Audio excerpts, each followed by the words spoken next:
여러분, 미국 주식 세금을 한국 주식 이용해서 세금을 내지 않는 방법을 아시나요? 저는 이 방법을 미국 주식 절세 문의하시는 분들에게 알려드리고 단 한 번도 실망하는 모습을 본 적이 없습니다. 흔히 알고 있는 250만원 기본공제를 사용한다거나 배우자에게 증여해서 양도하는 그런 흔한 방법이 아닙니다. 대부분이 모르고 있는 이 방법을 오늘 전부 공개하겠습니다. 그리고 이건 정말 간단합니다. 오늘 소개할 건 바로 손실난 한국 주식을 이용한다는 것입니다. 누구나 손실난 꼴도 보기 싫은 한국 주식 한두 개는 가지고 계시죠? 이 지긋지긋한 주식을 이용해서 미국 세금을 줄이고 있는 겁니다. 고객분들에게 처음 소개드리면 의아해 하시던데 같이 진행해보면 금방 익숙해지시더라고요. 지금부터 제가 이 신한은행 고액 자산가들에게만 알려주던 그 비밀을 다 공개해드릴 테니 너무 많은 사람들에게는 알리지 마세요. 국세청이 또 세법을 개정해서 우리도 못하게 될 수 있으니까요. 그러면 본론으로 들어가서 미국 주식의 세금을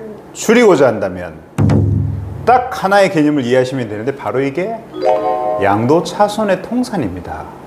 어렵게 느끼시죠? 아주 쉽게 제가 한번 설명해 드려 볼게요. 우리가 만약에 친구에게 5억 원을 빌렸어요. 5억 원을 빌렸는데 친구가 나에게 1억 원을 받을 게 있다면 결국 우리는 4억 원만 받으면 되는 거죠. 이게 바로 퉁치는 통산입니다. 세금도 똑같습니다.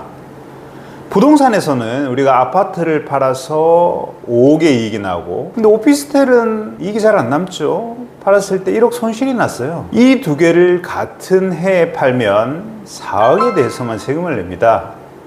주식의 원리도 동일하죠. 미국 주식에서 5억의 이익, 다른 주식에서 1억의 손실이 났다면 퉁쳐서 4억만 과세가 가능합니다. 그런데 대부분은 이렇게 생각합니다. 한국 주식은 소액주주는 양도세를 안 내잖아요. 그러면 미국 주식이랑 통산이 안 되는 게 아닌가요? 정확하게 말씀하셨습니다. 맞습니다. 원칙은 한국 주식은 저 같은 소액주주들은 양도소득세가 과세 대상이 아니죠. 상장 주식은 과세 제외로 되어 있습니다. 그래서 일반적으로 했을 때는 절대 우리가 퉁칠 수가 없습니다. 하지만 방법은 있습니다. 지금부터가 바로 오늘 강의의 핵심입니다. 한국 주식을 장외로 거래하면 과세 대상이 됩니다. 이게 무슨 말이냐면 이 손실난 한국 주식을 장외로 양도하면 그 손실을 미국 주식의 이익과 통산할 수 있다라는 얘기입니다. 꼴도 보기 싫은 한국 주식, 이제는 미국 주식 세금 줄이는 도구로 쓰는 겁니다. 요즘 한국 주식의 수익률이 좋지만 그래도 꼴도 보기 싫은 한국 주식 종목 한두 가지는 가지고 계시죠? 그것을 이제는 미국 주식 세금 줄이는 도구로 쓰는 겁니다. 그러면 이 장외 양도에 대한 개념을 정확하게 이해하셔야 되는데요. 바로 장외 양도란 것은 한국 거래소를 통하지 않고 특정인과 계약을 맺어서 증권사 대체 출고로 주식을 이전하는 방식입니다. 장외 양도는 딱 4가지만 기억하시면 됩니다. 첫 번째는 우리가 주식 양도 계약서를 작성하셔야 되겠죠. 두 번째는 증권사에서 장외 대체 출고를 하셔야 됩니다. 세 번째는 계좌 이체로 대금을 정산하셔야 되고, 네 번째는 바로 소액주주지만 상장 주식에 대해서 장외 양도이기 때문에 양도소득세를 신고하셔야 된다라는 이 4가지 단계를 기억하시면 된다라는 거죠.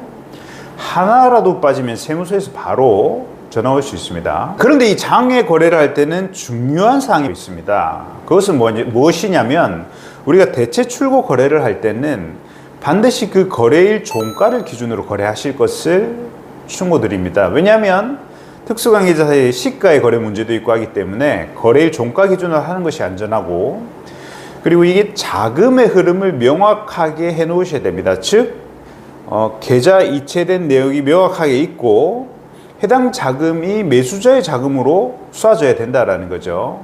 그리고 반드시 실제의 대금 수수가 이루어져야 된다. 이렇게 설명을 드렸는데도 잘 모르시겠다면 우리 은행 증권사에 요즘 고객센터에 문의를 하면 직원이 연결되었을 때 아주 친절하게 설명을 해주고 문자까지 보내줍니다. 그걸 이용하시면 되죠. 자, 그러면 실제로 예를 한번 들어보겠습니다. 제가 이 엔비디아 주식에 투자해서 2억 원의 이익이 났습니다. 이익을 우리가 세금을 계산한다면 대략적으로 세금이 한 3,700만 원 정도가 나옵니다. 여기에 한국 주식을 장외 양도로, 우리가 한국 주식 중에서 예를 들어서 셀트리온 주식이 제약이 별로 안 좋다 보니까 지금 1억이 손실이 났어요. 자, 그랬을 때 요것을 우리가 3,700만 원을 세금 낼 것을 퉁 쳤습니다. 퉁 쳤을 때는 세금이 얼마가 나오냐? 대략 한 2,200이 나오죠. 즉, 이 못난이를 가지고 엔비디아의 세금을 1,500을 절세할 수 있습니다. 지금까지 설명드린 내용들을 더 잘 이해할 수 있도록 양도소득세의 기본 개념을 한번 구조부터 해서 제가 좀 설명을 드려보겠습니다.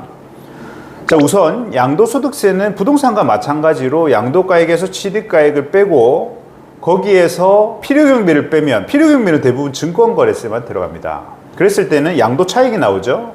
이 양도차익에서 바로 기본공제 250만 원을 빼면 과세표준이 나오고 거기에 양도소득세율을 곱하면 산출세액이 나옵니다. 그리고 지방소득세는 10%가 추가되죠. 여기서 우리가 이제 아까 퉁칠 때 그 중요한 개념은 바로 양도소득금액입니다. 양도차익, 장기보유공제, 근데 주식은 없고 소득금액. 그러니까 양도차익이 즉 우리가 소득금액이 되고 이 양도차익을 가지고 우리가 통산을 할 수 있다는 거죠. 그래서 아까 설명드렸던 엔비디아 이익과 한국의 셀트리온의 손실을 퉁 차익에서 칠 수 있다. 그렇게 하면 우리가 세금을 절약할 수 있다는 겁니다. 자, 그리고 이제 기본적으로 우리가 아셔야 될 것이 소액주주, 제가 아까 소액주주라고 말씀드렸죠. 대주주는 어떻게 되느냐? 대주주는 쉽게 1, 2, 4를 기억하시면 됩니다. 코스피 1%, 코스닥 2%, 주권 비상장법인 4%, 1, 2, 4 주식을 넘어가 버리면 대주주가 되는 것이고 시가총액으로는 우리가 50억이 넘어야 됩니다. 따라서 이런 사람들은 평범한 사람들은 아니겠죠. 그래서 일반 평범한 우리 같은 사람들은 주식을 양도했을 때 상장 주식은 과세 대상이 아니니까 이런 장외 거래를 이용한다는 겁니다. 자, 그러면 주식에 대한 신고 기간은 어떻게 되느냐 따지고 보면 국내 상장 주식과 해외 상장 주식이 있는데 국내는 반기의 말일로부터 2개월, 즉 반기면 6월이죠. 그리고 12월 말이지 않습니까? 6월 말에 2개월이니까 8월 말, 6월 말까지 신고를 하셔야 되고 우리가 미국 주식은 다음에 5월 달에 그냥 확정 신고를 하시면 됩니다. 그리고 세율은 미국 주식은 20%고 일단 상장 주식은 소액주주는 과세 대상은 아니다. 이제 이렇게 이해하시면 되겠죠. 자, 정리하면 우리는 장외 양도로 손실난 한국 주식을 과세 대상화를 한다. 그리고 미국 주식의 이익과 퉁 치는 통산을 한다. 이 구조를 이해하시면 미국 주식 세금 합법적으로 충분히 줄일 수 있습니다. 다만 이 방법은 세법 구조를 명확하게 이해하시고 절차를 지켜서 진행하셔야 됩니다. 또한 미국 양도세 신고 시 한국 주식을 손실에 합산해서 신고해야 되는데 스스로 하기 어려우신 분들은 도담 텍스 라운지로 문의를 주시거나 의뢰를 주시면 온라인으로 요청 자료를 수령하여서 방문 없이도 쉽고 편안하게 신고를 도와드릴 수 있도록 하겠습니다. 이상 오늘은 미국 주식의 절세 방안을 저희 도담 텍스 라운지 김정환 세무사와 함께 알아보았습니다. 유익한 시간 되셨다면 좋아요, 구독 설정 부탁드리면서 오늘은 이만 영상 마무리하겠습니다. 감사합니다.